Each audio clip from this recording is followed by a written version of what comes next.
Hi, welcome to Eric's Welsh Garden. It's Friday the 17th of August today, and as you can see from out there it is a little bit rainy, so I'll be doing my vlog from my attic, so it might be a little bit echoey up here because there's no curtains. So if you're a new visitor to my channel, don't forget to hit that subscribe button so you can be notified every time I upload a video. Today I'm just going to be talking about my plans for the garden, how things are going and what I'm going to be planning in for next year. Also tomorrow I'm going on a day out and I'm really excited about it, and properly really excited, but I'll tell you about that in a minute. But yeah, in the meantime I'll just have a chat with you about how things are going in my garden and what my issues are. In my last video I did mention that I was really embarrassed about doing my update because everything seemed to be completely failing in the garden. You know, we had a late start with the beast from the east, then we had this amazing heat wave that was lovely, and since then everything's been flooded. So my runner beans are really stunted because they didn't get pollinated. Then we've had loads of rain and wind and they're just short chunky little things. My tomatoes got flooded out last week or the week before, and then they're completely flooded again and I think they've died. My pumpkins seem to be dying back now, like my munchkins and my Uchiki curies, the ones that I've got growing in the raised beds. So I'm really kind of upset about that really, because usually it's kind of, you know, the pumpkin season goes into October really, and that's when you start thinking kind of late September or yeah, very early October is when I'd usually be harvesting them.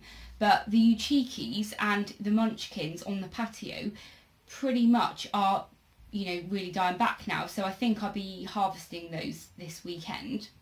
And yeah, kind of everything now seems to be kind of coming to the end really, and you know, I was a little bit upset about it, but now I'm thinking that actually I need to be thinking about next year.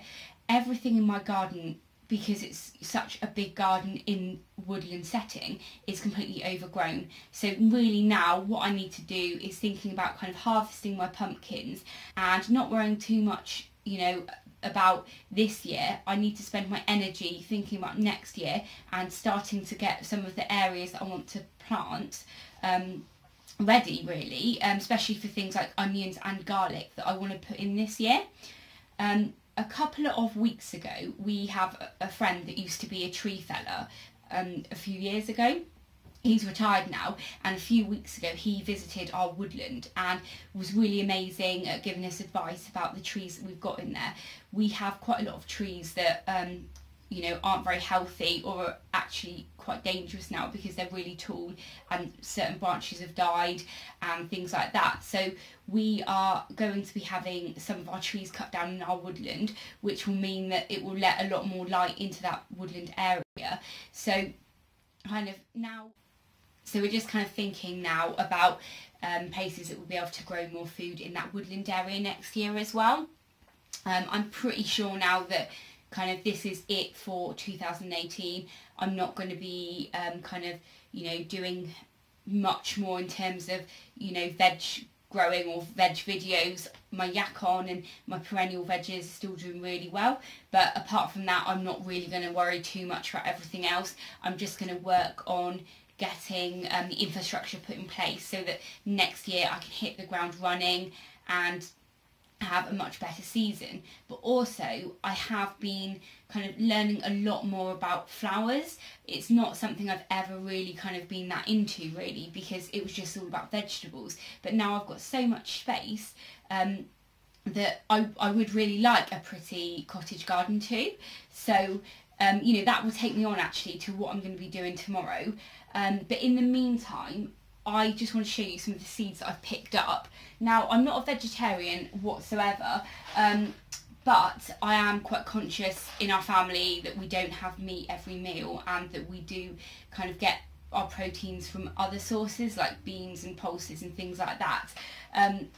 So Wyvale Garden Centre have all of their seeds half price at the moment, and every couple of kind of, well, probably once a month they send you a £5 gift voucher where you don't have to spend a minimum spend or anything. So when I was in there the other day, I picked up some chickpea seeds.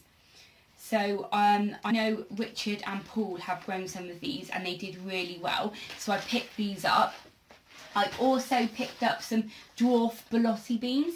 Now, I've never actually grown borlotti beans before, so I've got that.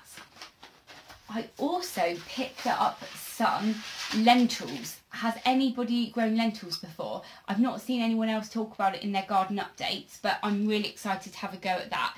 They're like chickpeas, so 2 seeds grow in each pod, so I imagine they'll be really fiddly, and unless you had a whole field of them, you're not really going to get much out of them, but I thought I'd give it a go. I also picked up some more pumpkin seeds. Now, this variety, I don't know if you can see there, I'm not going to pronounce it because I'll get it completely wrong, but yeah, I picked those up to add to the collection next year. And today I was in Pound Stretcher. All of their seeds are half price, and I try not to kind of go too mad when it comes to the sales and things like that, but I did pick up some Atlantic Giants for 20p as well. Now, I did grow these probably about 8 years ago, and the pumpkin, I have no idea what or how heavy it was, but it was not that big. It was probably like 3 kilograms or something. So if any of you have grown Atlantic Giant in the past, which I'm sure most of you have, what is your heaviest one? I've also got all of my shallots, the red sun shallots up here that I literally harvested back in May, and they're up here. They dried out and I'm meant to be going through them, deciding which ones I'm going to be storing for growing next year, but also eating them. But up here in the attic it gets quite hot, so it's not too bad. They've not gone bad or anything like that, so I think this is a really good place for me to actually store things next year. Also, one of my apple trees had probably about 30, maybe not 30, probably about 10 apples on a couple of weeks ago, and when I was in the garden earlier today I noticed that loads of the apples on the tree have been eaten by things. Now, I did see a squirrel up there, so possibly a squirrel, or is it like birds that peck them on the tree, but there was one left and it has got a little burrow hole in it. But I thought I'll give it a clean, and I'm going to cut it up and try it to see what it tastes like, because it looks like a really lovely juicy red apple. So hopefully if I prune it really well this year and make sure it's really looked after, I might get a nice apple tree producing for me. So I'll let you know how that tastes. So I just want to talk to you now about what I'm doing tomorrow. I'm so excited about this, and it's been something I've been interested in maybe kind of over the last 15 years, but I never had the opportunity to get involved with it.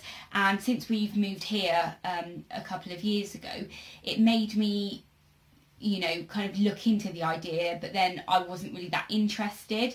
And then, my boyfriend Lloyd was also kind of interested, but we didn't really think anything of it. And then about a month ago, I visited Liz at By the Farm, and she has a beautiful homestead. It's absolutely amazing. She's been there like 2 years or something, and she has transformed the land amazingly.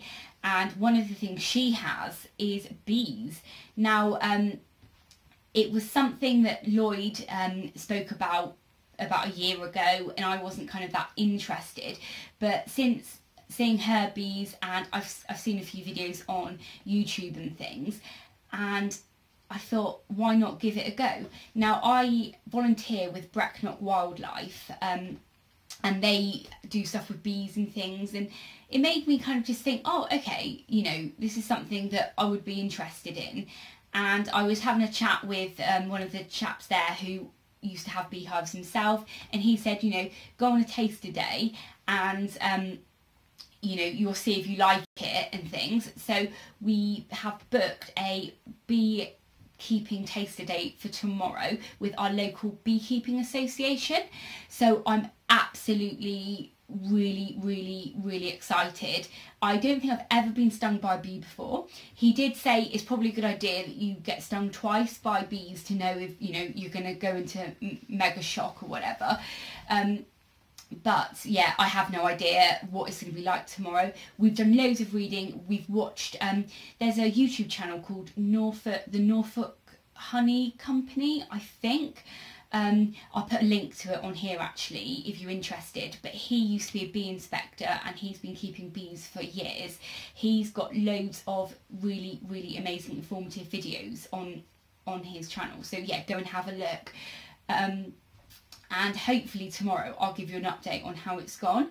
But yeah, I'm really excited. I imagine what will happen is, I don't know, I'll get there or something and I'll freak out or whatever and I'll be crying by the end of the day. But hopefully, if we do really enjoy it, there is other things that we can do with them. And we've got a city farm in Swansea and they are having a bee extraction day in September. So possibly I might book on that as well if I'm interested. And then we can book on a course and possibly get honeybees in the garden next year. But there's obviously lots of things you have to look into before getting bees. But if you're actually interested, this is the right time of year really to kind of start learning about it, because it's going to be kind of early summer, or like, is it April time, when you sort of be looking at getting bees anyway. So you've got loads of time now to get you know, used to it and get all the information over, you know, the next 6 months really. Anyway, I'm going on, sorry. I am really excited though, and I will tell you all about it as soon as I've been.